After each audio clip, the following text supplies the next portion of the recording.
শুনিপোন নৃত্যশৈলীৰে সমগ্ৰ ভাৰতবৰ্ষৰ বুকুৰ আপোন হৈ পৰা এগৰাকী কণমানি ছুপাৰ ডান্সাৰ ছিজন 4ৰ আটাইতকৈ মৰম লগা কণমানি অসম জীয়ৰী ফ্ল'ৰিনা গগৈ।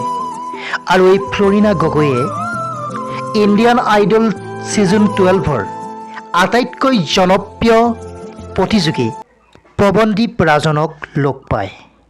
আৰু এইগৰাকী কণমানিয়ে এটি অসমীয়া গীত গাবৰ বাবে অনুৰোধ কৰাত তেওঁ সেই অনুৰোধ ৰক্ষা কৰিছিল। চাওঁ আহক এই বিশেষ মুহূৰ্তটো।